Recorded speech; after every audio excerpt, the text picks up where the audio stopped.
Hello बच्चों, class 6 subject grammar, Hindi grammar. देखिए जो वीडियो आपका था ये आपका तीसरा भाग है। आगे का हम आपको बता रहे हैं। अब इसमें इन सभी भाषाओं में हिंदी भाषा का प्रयोग सबसे अधिक लोगों द्वारा किया जाता है। इसलिए भारतीय संविधान में 14 सितंबर 1949 को हिंदी को भारत की राजभाषा के रूप में मान्यता प्रदान की गई। हमारी हिंदी भाषा को जो है 14 सितंबर 1949 को राजभाषा की मान्यता जो है प्राप्त हुई थी। 14 सितंबर का दिन प्रतिवर्ष हिंदी दिवस के रूप में मनाया जाता है। जो 14 सितंबर आता है उस दिन हम जो है हिंदी दिवस के रूप में उसको मनाते हैं। अब देखिए आगे आपका है व्याकरण।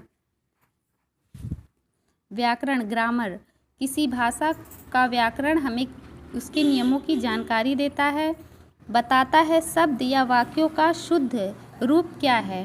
भाषा के उन नियमों का पालन न करने पर भाषा का सही अर्थ समझने में कठिनाई हो सकती है। जैसे अब देखिए यहाँ फिगर में है ना, दो बच्चे हैं आपस में सांकेतिक भाषा का वो कुछ कहना चाह रहा है, पर वो सामने वाला बच्चा समझ नहीं पा रहा। क्यों? क्योंकि यहाँ बीच में इनके भाषा नहीं है। यहाँ पर देखिए ये दो लोग जो हैं महाशय लोग हैं, आपस में बात कर रहे हैं, पर इनका जो है वाक्य अलग है, इसलिए ये जो है समझ नहीं पा रहे। क्योंकि ये यहाँ देखिए यहाँ है क्या स्कूल गया आज नहीं, यहाँ इनके वाक्य जो हैं अशुद्ध हैं। व्याकरण का इन्होंने सही से नियमों का पालन नहीं किया, इसलिए इनके वाक्य गलत लग रहे हैं। जो वो समझाना चाह रहा है पर वो समझ नहीं पा रहा। गुलाब लग लाल रहे सुंदर हैं, यहाँ भी देखिए ये जो वाक्य है ये वाक्य शब्दों के सही मेल न खाने से समझ में नहीं आ रहे, क्योंकि इसमें व्याकरण नियमों का पालन नहीं हुआ है। अब देखिए आगे, पहले चित्र में एक लड़का दूसरे से पूछना चाहता है कि क्या आज स्कूल नहीं गया। दूसरे चित्र में एक आदमी दूसरे को बताना चाहता है कि लाल गुलाब सुंदर लग रहे हैं, पर व्याकरण के नियमों का पालन न करने के कारण दोनों वाक्यों का अर्थ स्पष्ट नहीं हो पा रहा है। ये दोनों वाक्य इस प्रकार होने चाहिए, देखिए कैसे होने चाहिए। क्या आज स्कूल नहीं गया। अब यहाँ नियमों का पालन हुआ, इसलिए देखिए यहाँ पे आपका वाक्य एकदम सहज और सरल हो गया, जो समझ में आसानी से आएगा। क्या आज स्कूल नहीं गया। और दूसरा वर्ड है लाल गुलाब सुंदर लग रहे हैं। लाल गुलाब जो है वो सुंदर लग रहे हैं।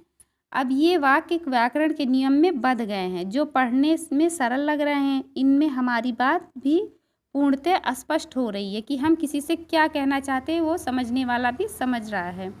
इस प्रकार व्याकरण भाषा को व्यवस्था और अनुशासन देता है। इस प्रकार आपकी भाषा को व्याकरण क्या करता है, व्यवस्था और अनुशासन में बांधता है। आगे चलिए देखिए परिभाषा। व्याकरण वह शास्त्र है जो भाषा को शुद्ध बोलने और लिखने के नियमों की जानकारी देता है। यहाँ आपकी परिभाषा व्याकरण की है। व्याकरण वह शास्त्र है जो भाषा को शुद्ध बोलने और लिखने के नियमों की जानकारी देता है। व्याकरण के 3 भाग होते हैं। पहला वर्ण विचार। वर्ण विचार है व्याकरण के इस भाग में वर्णों के स्वरूप, भेद, प्रकार आदि के बारे में विचार किया जाता है। दूसरा है शब्द विचार। इसमें शब्दों के स्वरूप, भेद, प्रकार, लिंग, वचन आदि के बारे में विचार किया जाता है। तीसरा है वाक्य विचार। इसमें वाक्य रचना, वाक्य भेद, वाक्य संबंध आदि के विषय में विचार किया जाता है। इस तरह आपके व्याकरण जो है, आपके व्याकरण के 3 भाग होते हैं। पहला वर्ण विचार, दूसरा शब्द विचार, तीसरा वाक्य विचार। अब देखिए उपरोक्त तथ्यों से स्पष्ट होता है कि व्याकरण का ज्ञान प्राप्त करके कोई भी व्यक्ति भाषा को उचित एवं प्रभावशाली रूप में प्रयोग कर सकता है। इन समस्त अध्ययनों से ज्ञात होता है कि भाषा वह व्यवस्था है जो विचारों की अभिव्यक्ति का माध्यम है तथा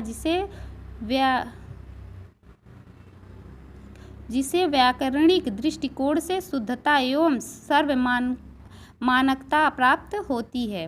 अब हमारा वीडियो यहाँ पूरा हुआ। अब अगला जो है आपका ये लेसन पूरा हो गया। इसमें आपके पहले लेसन में व्याकरण में जो है पहले भाषा के बारे में, भाषा के भेद, भाषा के अंग, बोली, व्याकरण और व्याकरण के भाग के बारे में बता रहा था, और ये आपका लेसन पूरा हुआ।